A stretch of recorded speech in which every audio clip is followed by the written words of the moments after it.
Hello friends, welcome to ओहीपीडिया। My name is Mirza Saddam Hussain और आज मैं आपके पास आरबीआई ग्रेड बी के एक सब्जेक्ट के ऊपर डिस्कशन करने आया हूं जो कि है रीजनिंग। जैसे कि आप लोगों को पता दिख रहा होगा पीछे बोर्ड पे लिखा हुआ है how to attempt reasoning questions in RBI grade B exam. सबसे पहले मैं बता दूं आपको कि RBI grade B exam phase 1 28 तारीख को है। आप लोगों को अच्छे से पता है। आपसे 3 से 4 दिन का आपका टाइम बचा हुआ है जिसमें आप प्रिपेयर कर सकते हो। ठीक है। अब बात ये आती है कि आप लोग, मुझे ये भी पता है कि आप लोग पहले से प्रिपेयर हो चुके हो, लेकिन बात ये आती है कि कहाँ पे कैसे अटैम्प्ट करना है क्वेश्चन को। बहुत बार ऐसा भी होता है कि क्वेश्चन आते हुए भी हम अटैम्प्ट नहीं कर पाते हैं क्वेश्चन को। ठीक है। या फिर हमें ये नहीं पता होता है कि इस सेक्शन से क्या क्वेश्चन आएगा ही, ठीक है, या इस क्वेश्चन से क्वेश्चन नहीं आएगा। ठीक है। अभी आप जैसे 4-5 दिन बचा हुआ है क्वेश्चन आपके एग्जाम के, तो आपको कैसे पता चलेगा कि मतलब आपको ये ध्यान कैसे रखना है कि कौन से सेक्शन है जिसको हमें नहीं छोड़ना है। अभी आपको जो रिवीजन है आपका वो तो पूरी तरह से अच्छे से करना ही है, सबका रिवीजन करना है, लेकिन किस पे ज़्यादा फोकस करना है, क्वेश्चन कहाँ से आ सकता है, किससे ज़्यादा क्वेश्चन आएगा, किससे कम क्वेश्चन आएगा, किस सेक्शन से क्वेश्चन आएगा तो मैं आसानी से कर लूँगा, किस में जो मुझे थोड़ा ज़्यादा टाइम लगेगा। इस चीज़ों पर आज हम लोग डिस्कस करेंगे। ठीक है, चलिए तो बिना टाइम वेस्ट के हम लोग शुरू करते हैं। सबसे पहले मैं आपको बता दूं कि फ़ेज़ 1 के एग्ज़ाम का जो आरबीआई ग्रेड बी का एग्ज़ाम जो होता है फ़ेज़ 1 में एग्ज़ाम पैटर्न क्या होता है और हमारा जो रीजनिंग है उसका वेटेज क्या होता है, अलग सब्जेक्ट का वेटेज क्या होता है, सारी चीज़ हम लोग आज बात करेंगे। उसके बाद फिर हम लोग रीजनिंग के टॉपिक के ऊपर आएंगे कि क्या टॉपिक पूछा जाता है वहाँ पर। ठीक है, और किस टॉपिक से कितने क्वेश्चन पूछे जाते हैं। मैं ये आपको मतलब आपको आप ये भी बोलोगे कि आपको कैसे पता कि कौन से टॉपिक से कितना पूछा जाता है, क्योंकि आपके जो सिलेबस है उसमें कुछ मेंशन नहीं किया गया है। ठीक है, तो हमें क्या पता चलता है, हमें प्रीवियस ईयर के अगर हम लोग 5 साल का प्रीवियस ईयर एनालिसिस करें तो आपको पता चलेगा कि कौन से टॉपिक से कितने क्वेश्चन पूछे गए हैं। उसी आधार पे मैं आपको थोड़ा सा एनालिसिस लेकर आया हूँ और उसी पे आज हम लोग चर्चा करेंगे। ठीक है, चलिए सबसे पहले मैं आपको थोड़ा सा एग्जाम पे जो फ़ेज़ 1 एग्ज़ाम होता है उसके बारे में बता दूं। ये जो फ़ेज़ 1 एग्ज़ाम होता है वो टोटल 2 मार्क्स का होता है, सॉरी 20 मार्क्स का होता है। कितने मार्क्स का होता है? 20 मार्क्स का होता है। और ये 200 क्वेश्चन का होता है और 200 मार्क्स का होता है। 200 मार्क्स का, 20 मेरे मुंह से निकल रहा था तो उसके लिए थोड़ा माफ़ी चाहूँगा। ठीक है, तो 200 क्वेश्चन होते हैं, 200 मार्क्स होते हैं, यानी एक क्वेश्चन का वेटेज कितना हो गया? 1 मार्क्स। ठीक है, कितने घंटे मिलते हैं आपको सॉल्व करने के लिए 200 क्वेश्चन के लिए आपको 120 मिनट मिलते हैं, यानी 2 घंटे मिलते हैं आपको। ठीक है, इसमें अगर हम लोग बात करें नेगेटिव मार्किंग की, ठीक है, अगर हम लोग बात करें नेगेटिव मार्किंग की तो नेगेटिव मार्किंग कितनी रहती है? 1/4 नेगेटिव मार्किंग रहती है, यानी एक क्वेश्चन अगर आप गलत करते हो तो 0.25 नंबर आपका माइनस हो जाता है। ठीक है, चलिए अब आते हैं हम लोग पैटर्न के ऊपर। ठीक है, पैटर्न के ऊपर आते हैं। पैटर्न की अगर हम लोग बात करें एग्जाम पैटर्न की, तो देखिए फ़ेज़ 1 का जो एग्जाम होता है, जैसे कि मैंने अभी थोड़ी देर पहले ही बताया आपको कि हम लोग बात करेंगे कि रीजनिंग से कितने क्वेश्चन पूछे जाते हैं। ये सारी चीज़ें इस बार के, इससे पहले की अगर बात करें 2021 की अगर हम लोग बात करें, वहाँ पे क्या था कि वहाँ पे मेंशन कर दिया गया था कि आपके 200 क्वेश्चन पूछे जाएंगे। 200 क्वेश्चन में आपको 60 क्वेश्चन आपके रीजनिंग के होंगे, इंग्लिश से आपके 30 क्वेश्चन होंगे, क्वांटिटी एप्टीट्यूड से आपके 30 क्वेश्चन होंगे और जनरल अवेयरनेस से आपके 80 क्वेश्चन होंगे। लेकिन इस बार जो आया है 2022 में 2021 में भी ये नहीं मेंशन किया गया था, ये आपके 2020 में किया गया था, 2021 में भी नहीं किया गया था। और 2022 का जो नोटिफिकेशन आया है इसमें भी ये चीज़ मेंशन नहीं किया गया है। लेकिन हम लोग अगर बात करें 2021 की, उसमें भी मेंशन नहीं किया गया था, 2020 में किया गया था। ठीक है, लेकिन 2020 के अकॉर्डिंग ही यहाँ पे 2021 में भी आया और आशा करते हैं कि 2021 के अकॉर्डिंग ही आपके 2022 में आएगा, मतलब इस बार आएगा। ठीक है, तो क्या पैटर्न था? सबसे पहले रीजनिंग की अगर हम लोग बात करें तो रीजनिंग में कितने क्वेश्चन थे? 60 क्वेश्चन थे, 60 मार्क्स के। ठीक है, वैसे इंग्लिश की अगर बात करें तो कितने क्वेश्चन थे? आपके 30 क्वेश्चन थे। क्वांटिटी एप्टीट्यूड के कितने थे? 30 थे। और आपके जनरल अवेयरनेस के कितने थे? 80 थे। ठीक है, तो वेटेज अगर देखें सबसे ज़्यादा वेटेज किसका है? सबसे ज़्यादा आपके जनरल अवेयरनेस के हैं। किसके हैं? जनरल अवेयरनेस के 80 क्वेश्चन, यानी 40% आपके 40% मार्क्स आपके कहाँ से कवर होते हैं? जनरल अवेयरनेस से। और अगर हम लोग रीजनिंग की अगर बात करें तो रीजनिंग से कितने पूछे जाते हैं? 60 क्वेश्चन, यानी 30% अगर बात करें हम लोग 30% आपका वेटेज जो है एग्जाम में किसका है? रीजनिंग का है। तो ये दो सेक्शन बहुत ही इंपॉर्टेंट हो जाता है आपका, जनरल अवेयरनेस और रीजनिंग। जनरल अवेयरनेस से आपको अगर आप चाहो कितना भी मेहनत कर लो, आप मान लो कि दिन में 5 घंटे पढ़ो, फिर भी आप 80 आउट ऑफ 80 मुश्किल है आपका उठाना। मैं ये नहीं बोल सकता कि आप नहीं उठा सकते, लेकिन मुश्किल है। लेकिन आप अगर जितना जनरल अवेयरनेस में देना चाहते हो उससे अगर आधा भी अगर आप टाइम अगर आप मान लो 2 घंटे या 1 घंटे भी देते हो, ठीक है, तो आप 60 आउट ऑफ 60 रीजनिंग में उठा सकते हो मार्क्स। ठीक है, तो चलिए देखते हैं कि ये जो मार्क्स आएंगे, 60 क्वेश्चन पूछे जाएंगे, वो कहाँ कहाँ से पूछे जाएंगे।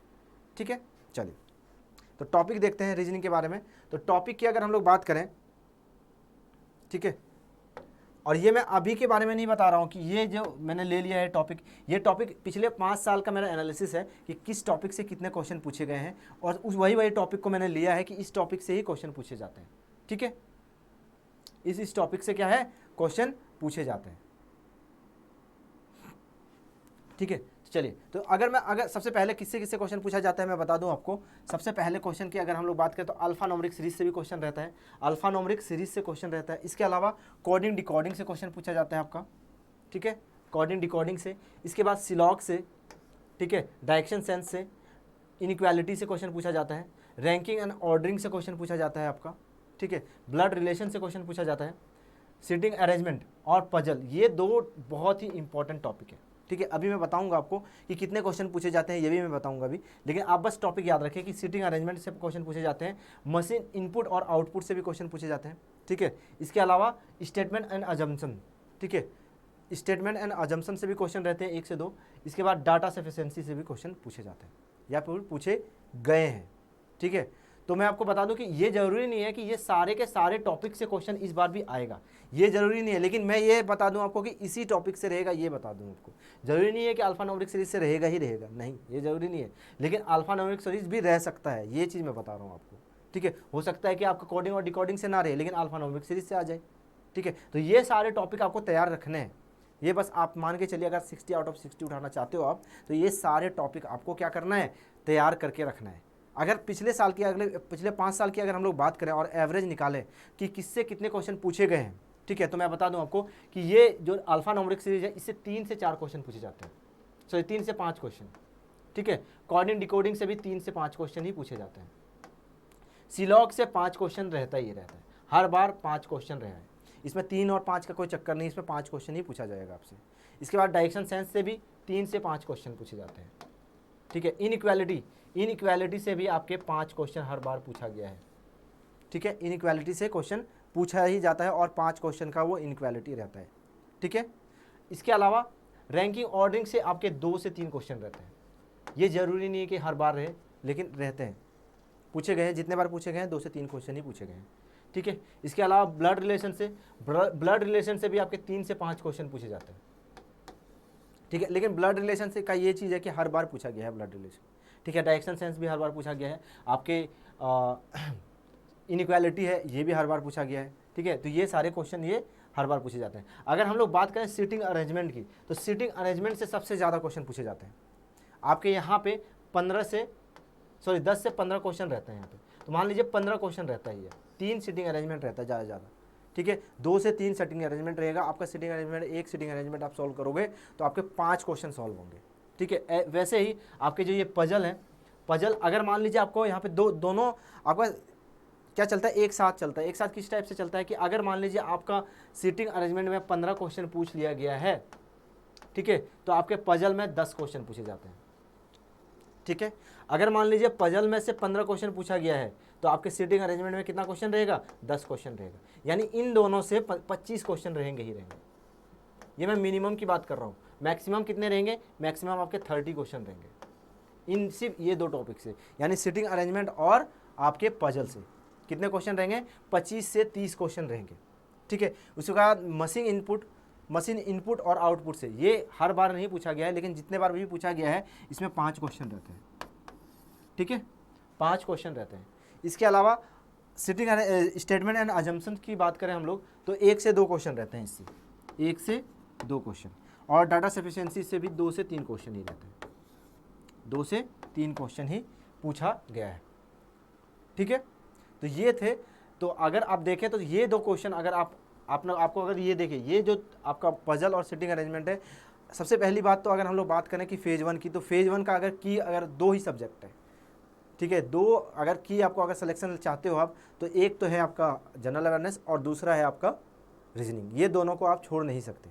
ठीक है, वैसे ही अगर आप रीजनिंग पढ़ना चाहते हो तो ये दोनों को आप नहीं छोड़ सकते, वो है सीटिंग अरेंजमेंट और आपका पजल। आपको प्रैक्टिस करना है, बस प्रैक्टिस प्रैक्टिस प्रैक्टिस। अगर आप प्रैक्टिस करते रहोगे तो आप आसानी से सॉल्व कर पाओगे, ठीक है। बस मैं आपको थोड़ा सा ये बता दूं कि आपको अटैम्प्ट कैसे करना है, कि क्वेश्चन को, पजल को और सीटिंग अरेंजमेंट को कैसे अटैम्प्ट करोगे। या फिर पहले बहुत सारे क्वेश्चन बच्चे का ये रहता है क्वेश्चन कि सर आप मुझे बताइए कि मैं कैसे पहले, सबसे पहला कौन सा टॉपिक अटैम्प्ट करूँ एग्जाम में, क्योंकि बहुत सारा ऐसा भी होता है कि आपके पजल की बात करूँ, सीटिंग अरेंजमेंट की बात करूँ, तो सीटिंग अरेंजमेंट आपके लीनियर आएंगे, सर्कुलर आएंगे, south central face, outer face, ये सब भी पूछा जाता है, ठीक है। बहुत बार 2 वेरिएबल, 3 वेरिएबल तक भी जाता है क्वेश्चन। तो क्या होता है कि बहुत सारे क्वेश्चन ऐसे भी मिल जाते हैं कि आपने एग्जाम दे रहे हो, आपने सीटिंग अरेंजमेंट ही सबसे पहले चूज़ कर लिया। अब सीटिंग अरेंजमेंट में 3 वेरिएबल जो है वो आपका आ गया, 3 वेरिएबल को सॉल्व करते करते करते करते आप टेंशन में आ गए। फर्स्ट क्वेश्चन है ये अटेम्प्ट सबसे ज़्यादा, सबसे हार्ड, सबसे मुश्किल आपने चूज़ कर लिया, ठीक है। तो क्या हुआ, आपका क्या होता है कि आपका जो कॉन्फिडेंस होता है वो लो हो जाता है, और आपका जहाँ पे 3 मिनट लगना चाहिए उसको कितना लग जाता है आपको, 10 मिनट या 7 मिनट लग जाता है, ठीक है। 7 मिनट लग जाता है, 7 मिनट में आपने 5 क्वेश्चन सॉल्व किया, ठीक है। तो मैं आप वही बता रहा हूँ कि ये गलती आपको नहीं करना है। आपको करना कैसे है मैं आपको बता दूँ, ठीक है। सॉल्व आप कैसे करोगे मैं बता दूं आपको, ठीक है। सबसे पहले अगर आपको क्वेश्चन देखा जाता है तो सबसे पहले आप उठाइए किसका क्वेश्चन, रीजनिंग में इनइक्वालिटी को। सबसे पहले किसको उठाना है, इनइक्वालिटी को, ठीक है। सबसे पहले सॉल्व किसको करना है, इनइक्वालिटी को। ये आसानी से सॉल्व होगा, आपका आसानी से सॉल्व होगा, और क्या होगा कि आपका कॉन्फिडेंस को बूस्ट कर देगा ये, ठीक है। इसके बाद किसको करना है, इसके बाद आपको सिलॉग को करना है, ठीक है, सिलॉग को करना है, ठीक है, सिलॉग को करना है। अब देखिए, आप ये हो गया कि 2 आपने इजी टॉपिक को पहले सॉल्व कर लेना है।